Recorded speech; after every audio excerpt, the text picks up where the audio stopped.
올해 2월에 저희 둘째가 태어났거든요. 우리 교회에게 출산 휴가를 달라라고 말씀을 드렸어요. 그래서 저희 교우들이 다 선생님 안녕하세요. 안녕하세요. 자기소개 부탁드립니다. 사람들 교회의 한 사람 권능입니다. 전 모태신앙입니다. 그래서 어릴 때부터 교회가 거의 집 같은 곳이었고 교회에 사랑받으면서 자랐고 자연스럽게 신앙을 갖게 되었고요. 찬양 사역을 하고 싶은 생각이 원래 있어서 노래를 공부하다가 성악을 전공했는데 군대에서 군종병이 되었어요. 우연찮게 군종병이 되어서 군목 목사님의 이제 목회를 보조하기도 하고 신우 모임을 좀 이끌기도 하고요. 그랬던 게 자연스럽게 목회라는 영역에 대한 관심을 갖게 한 계기가 됐던 것 같아요. 이렇게 살면 너무 의미 있고 가치 있고 행복하겠다 그런 생각을 했고 그렇게 목회의 길을 걷게 되었습니다. 개척이라는 게 생각하면 그 말도 되게 거창하고 크게 느껴지는데 한 공동체를 만들었던 경험이 저에게는 자연스럽게 개척의 한 단계가 됐던 것 같아요. 그러니까 교회를 오래전부터 다녀왔던 청년들이고 지금도 다니고 있는데 채워지지 않는 무언가가 이곳에서 나누어지는 걸 보면서 이런 사역이 필요하네. 근데 그럼에도 교회가 아니기 때문에 갖는 한계도 있어서 이 필요한 일 그리고 이 즐거운 일을 교회를 통해서 더 펼쳐나가고 싶다 생각해서 그렇게 교회를 개척하게 됐습니다. 교회라는 말에 사람들이라는 의미가 이미 들어가 있다고 생각을 해요. 이건 교회 정의에 대한 이야기이기도 하겠지만 사람들 교회라는 거는 사실 동어 반복이죠. 그만큼 그걸 강조하고 싶었던 거기도 합니다. 사람들을 이야기하려면 그것 사람들의 가치나 사람들의 이야기나 이런 것들을 주목해서 이야기하려다 보면 꼭 하나님은 중요하지 않다는 거야? 이런 식으로 이제 보는 시선들이 간혹 있거든요. 하나님 사랑을 이야기하려면 사람에 대한 거, 인간적인 거 이런 것들은 부정적으로 이야기해야만 하는 것 같고 그런 시선과 관습들이 있는데 저는 오히려 그 잃어버린 또 교회가 이야기하지 못했던 사람의 이야기에 주목할 때 그 사람 안에 있는 하나님의 형상, 아름다움, 하나님의 관심사 이런 것들을 오히려 더 직시할 수 있다 이렇게 생각을 해요. 그래서 우리가 사람들의 이야기를 하나님 앞에서 아름답게 해보자. 그리고 한 사람 한 사람들이 더 존중받는 그런 교회들을 한번 그려보자 이런 생각들을 해서요. 그래서 사람들 교회라는 이름을 붙이게 됐습니다. 그리고 사람들 교회에서의 우리가 늘 기억하고자 하는 문장은 삶, 암, 그리고 사람입니다. 크게 나누면 살아가는 사람들 그리고 알아가는 사람들입니다. 알아가는 사람들은 여러 가지 지적인 알아간다는 게 지적인 알미기도 하고 관계적인 알미일 수도 있고요. 살아간다는 건 우리의 그 알과 신앙이라는 것들이 우리 내면의 영역에 머무르지 말고 실천과 실제적인 현실로 드러나게 하자라고 하는 두 가지 방향성을 가지고 있어서 많이 확장해 나가고 싶습니다. 이 그 삶, 암 그리고 사람들이라는 내용들을 조금 펼쳐가지고 저희가 예배를 시작할 때마다 함께 나누는 공동의 고백이 있는데요. 우리는 하나님의 형상을 가진 사람입니다. 우리는 하나님과 사람, 이웃 생명들을 사랑합니다. 우리는 사랑을 실천하는 삶을 살아갑니다. 우리는 사랑의 대상과 방법을 힘써 알아갑니다. 우리는 사람들입니다. 이 고백을 함께 되뇌면서 예배를 항상 시작하곤 합니다.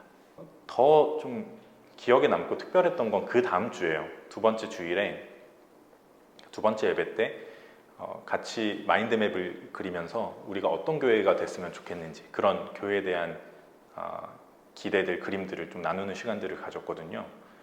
그때 나왔던 이야기들 가운데 우리가 좀 나이나 뭐 직위나 직분이나 이런 것들로 서로를 바라보는 것이 아니라 서로 동등하게 관계할 수 있도록 님으로 좀 호칭하면 어떨까? 그래서 저도 교우분들이 대부분 님으로 부릅니다. 그 뭐 자유롭게 할 수는 있는 건데 그렇게 해서 서로 부르는 것도 지금까지 해오고 있고 그 목회자의 설교가 개인의 설교로서 끝나지 않고 공동체의 것이 되기를 원해서 설교 이후 시간에 같이 한 사람 한 사람들이 생각들을 나누는 시간들을 시작해서 계속 해오고 있거든요. 그것도 저희가 함께 해오고 있는 그날의 기억들로부터 파생된 저희만의 좀 특별함이기도 합니다. 두 가지가 생각이 나요. 올해 2월에 저희 둘째가 태어났거든요. 그때 말씀하신 것처럼 같이 하는 거라서 아내가 산후조리를 하고 아이를 케어하고 하는 과정을 오롯이 아내에게만 맡기는 것은 아니라고 생각을 했고, 그때 1년밖에 안 된 아주 작은 교회고 저 한 사람의 역할, 그리고 저희 가정의 그 비중이 큰 교회이지만 우리 교회에게 출산 휴가를 달라라고 말씀을 드렸어요.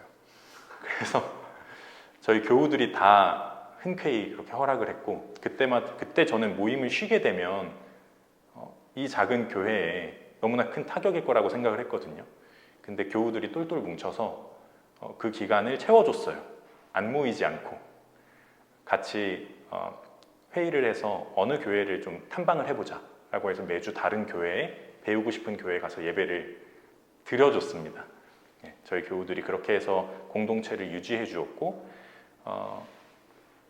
그리고 외부의 교역자분을 초청해서 함께 우리 교회에서 예배를 저 없이 드리기도 하고요. 또 두 번째는 저희가 공간을 한번 이전하는 일이 있었어요. 이 좁은 공간 안에서 가족실을 할애하는 것은 전 굉장한 거라고 생각해요. 어린아이가 2명이 있는데 그 아이들이 이곳에서 참아야 하는 것을 강요당하지 않을 수 있도록 모두가 배려를 한 거죠.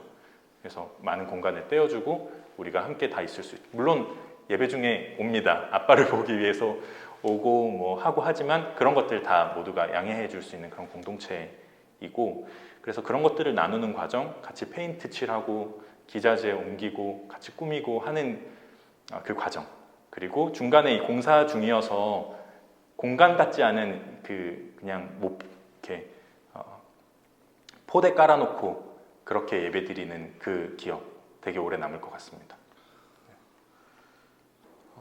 저희가 관심을 가지고 있는 것들 중에서 큰 것은 우리 공동체에 있는 한 사람 한 사람들이에요. 한 사람 한 사람이 어떤 이야기를 가지고 있는지, 어떤 삶의 궤적들을 가지고 지금 이 자리에 있는지 그것들을 알고 싶고, 지금 현재 어떤 관심사가 있고 어떤 어려움이 있는지 이것들도 좀 면밀하게 알고 싶은데, 공예배를 통해서 또 담아내려고 하지만 어쩔 수 없는 아쉬움들이 있어서 좀 특별한 시간을 만들려고 고민했던 결과물이 사람을 찾아가는 모임입니다. 처음에는 그냥 찾아가는 모임 이렇게 했었어요. 그때는 생각했던 게, 저희가 마포구 공덕동, 여기 아현동 여기에 위치해 있는데 계시는 분들이 경기도 외곽에 이렇게 둘러 있거든요. 뭐 안양, 남양주, 뭐 또 파주, 고양 등등 이렇게 계셔가지고 그분들을 조금 역지사지 해보자. 그분들이 오시는 길을 반대로 찾아가서 그분들의 노고를 좀 알아보고, 또 그분들이 살아가는 삶의 터전, 환경 이런 것들도 함께 알아보고 그렇게 하자라는 취지였는데, 하다 보니까 가까운 분들도 있는 거예요. 서울에 계셔서 가까운 분들도 있어서, 그렇다, 우리가 이 모임을 하는 이유는 그 장소를 찾아가는 것보다도 그 사람을 알아가려는 게 더 크다, 그런 생각이 들어서 나중에는 그 사람을 찾아가는 모임을 그분이 계신 곳으로 가지 않고 저희 교회에서 한 적도 있어요. 근데 그분이 좋아하는 관심사를 같이 했죠. 그때는 이제 뭘 만드는 걸 같이 했었어요. 인형 만드는 걸 했는데, 그래서 이제 그분은 어떤 취미 생활을 가지고 있고 어떤 사람이지 라고 하는 거를 함께 나눠보는, 저희 계시는 분 중에 음악을 하시는 분이 계셔서 그분의 음악실 작업실에 가서 나는 사람이라 라는 노래를 다 같이 녹음해서 음원을 하나 만들어 보기도 하고요. 그렇게 삶을 나누는 방법으로 잘 사용을 했었어요. 나는 사랑이라 예수의 그 포근함 내 삶에 적어낼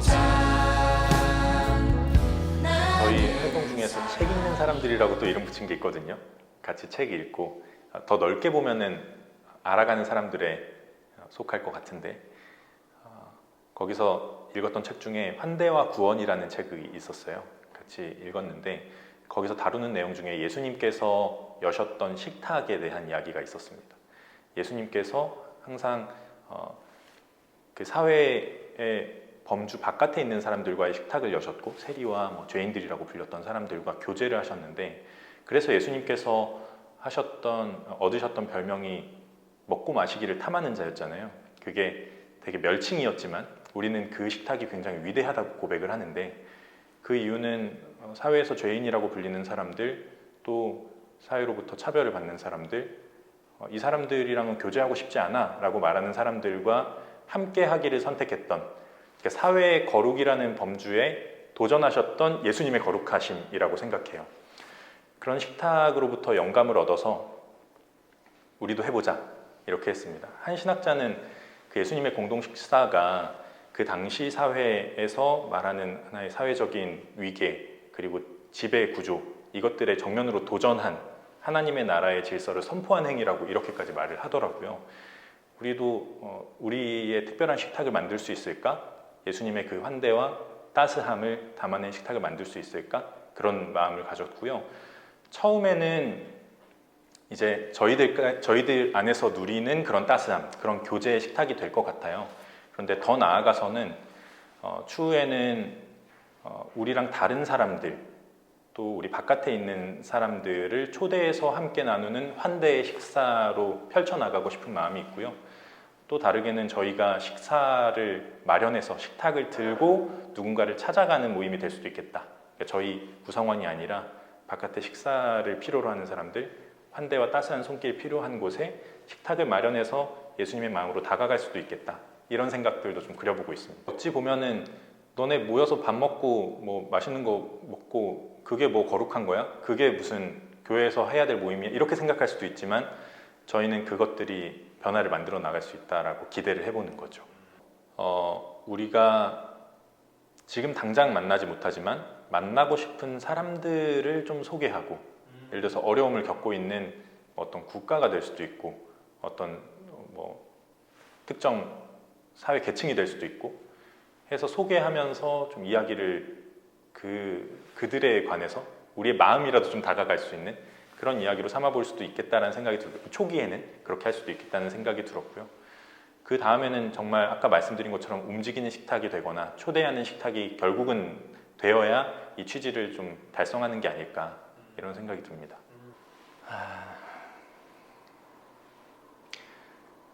작은 교회다 보니까 한 분 한 분의 자리가 굉장히 커요. 그래서 든 자리보다 난 자리가 더 크게 보이기도 하고, 그래서 그게 많을 때는 좀 어려워지기도 하죠. 왜냐하면 정말 그 사정이 많아서 겹칠 때는 정말 몇 분 안 계실 때도 있거든요. 그럴 때도 똑같이 모임을 갖지만 그러면 일주일 동안 이 모임을 기대하면서 설교도 준비하고 이렇게 설레왔던 그 마음을 좀 다스리는 그런 힘이 필요하죠. 그런 게 있고, 가장 보람이 되는 것도 결국 사람들로부터 오는 것 같아요. 저희 교회 교우분들 중에는 한 절반 이상이 수년간 신앙생활을 멈추다가 온 분들이에요. 그러니까 신앙은 있지만 교회 생활을 사실 쉬던 거죠. 교회에 나가지 않고 여러 이유로, 여러 뭐 상처나 실망이나 회의나 이런 것들을 가지고 내가 계속해서 교회를 다닐 수 있을까? 하나님이 계시다는 거는 믿겠는데 이제 내 인생에 교회는 없어, 이렇게 생각하셨던 분들도 계신데, 우리 교회에 와서 교회는 이런 곳이구나 라고 생각을 하시기도 하고, 다시 신앙생활을 더 풍성하게 해나가기도 하고, 그런 말씀들을 해주실 때 지금 해가는 일들이 의미 없는 거 아니고 의미 있구나, 이런 생각을 하죠. 그러면 모든 게 다 위로가 되고 마음이 다시 풀립니다. 개척 전 단계부터 정말 많이 고민을 했는데요. 교회가 뭘까? 그런데 답변을 먼저 드리자면 교회는 예수님을 따르는 사람들의 공동체인 것 같아요. 그런데 교회는 뭐다라는 것을 정의할수록 그렇지 않은 것은 교회가 아니다라는 이야기도 돼버리니까 그게 가능한 한 열려있는 답변이면 좋겠다라는 생각을 하거든요. 그래서 딱 거기까지만 생각을 합니다. 다른 어떤 것들이 있어도 적어도 사람이 없으면, 예수님이 없으면 그러면 교회가 아니라고 말해도 되겠다, 이런 생각이 들어서 딱 거기까지 교회는 예수님을 따르는 사람들의 공동체다 이렇게 생각합니다. 그러니까 저는 교회가 다양한 교회가 필요하다고 생각해요. 그러니까 저희 교회는 기존의 교회에서 하지 못하던 이야기들을 다루기를 힘쓰는 교회이고, 근데 모두가 그럴 필요는 없거든요. 근데 또 다른 교회들도 필요한 거고, 그러니까 모두가 교회다움을 위해서 노력하지만 그것도 교회인데 그 교회다움과 다른 교회다움을 노력하는 것도 교회일 수 있잖아요. 그래서 그런 정도의 열린 마음으로 교회가 교회들을 서로 대할 수 있으면 대화의 가능성도 많이 열리고 함께 지낼 수 있는 것 같아요. 기도 제목 생각했을 때 제가 교회에 관해서 가지고 있는 하나의 고뇌가 생각이 났어요. 청년들로서 교회 일을 굉장히 강제당했던 사람들이 많이 있고, 그걸 해야만 좋은 신앙이라고 생각해서 자신의 삶을 뒤로 하면서 애써왔던 교우들이 많이 있거든요. 그런 전철을 밟고 싶진 않아요. 그리고 일상을 제쳐두면서 종교생활, 교회생활을 하는 게 좋지 않다고 생각해요. 그런데 교회를 개척하면서 느끼게 되는 건 그냥 길가 지나가면서 있는 동네 조그만 교회들을 보면서도 정말 대단하다 이런 생각하거든요. 이 교회가 이렇게 존재하기까지 성도들이 얼마나 많은 헌신이 있었을까 이런 생각을 하는데, 그런 것들이 없이는 또 교회가 교회로서 존재하기가 또 어려운 게 사실이거든요. 그래서 개인의 건강한 삶, 충실한 일상의 생활과 교회를 위한 봉사와 헌신, 이건 단순히 교회 조직과 공동체만을 위한 게 아니라 신앙을 가지고 실천하면서 살아가는 그 삶을 저는 권유하고 함께 권면하는 입장이니까, 그렇게 하십시오라고 할 때 이 교우들은 우리 삶이 너무 지쳐 있어요, 힘들어요, 이걸 같이 하거든요. 근데 언제까지나 자기의 삶만 이렇게 채운다고 해서, 이걸 먼저 한다고 해서 다음 걸 하게 되냐, 또 그건 아닌 것 같거든요. 그런 고뇌가 있습니다. 어느 정도의 빠르기로, 어느 정도의 강도로 신앙과 삶, 이게 완전히 분리되어서는 안 되는 것이긴 하지만 그래도 관심사를 두고 또 이야기를 할 수 있다면 이 균형을 어떻게 잡아갈 수 있을까? 그래서 우리 사람들 교회가 개인의 건강한 삶과 또 건강한 신앙을 균형을 잘 잡아가면서 이 양자를 잘 중재해 가면서 함께 성숙해 갈 수 있는, 그렇게 지속 가능한 교회가 될 수 있도록 기도해 주시면 좋겠습니다. 우리가 신앙의 길을 걸어가고 함께 공동체를 꾸려나간다는 것이 명쾌한 것 아니고 항상 회의와 불안과 두려움, 또 수고스러움을 가져다 주는 그런 길이지만, 지금까지 해온 것처럼, 저에게 그런 존재가 되어주셨던 것처럼 서로가 서로를 지지하고 용기가 되어주고 또 북돋워 주면서 그렇게 신앙의 길을 함께 걸어나갈 수 있는 우리 사람들이 되면 좋겠습니다. 감사합니다.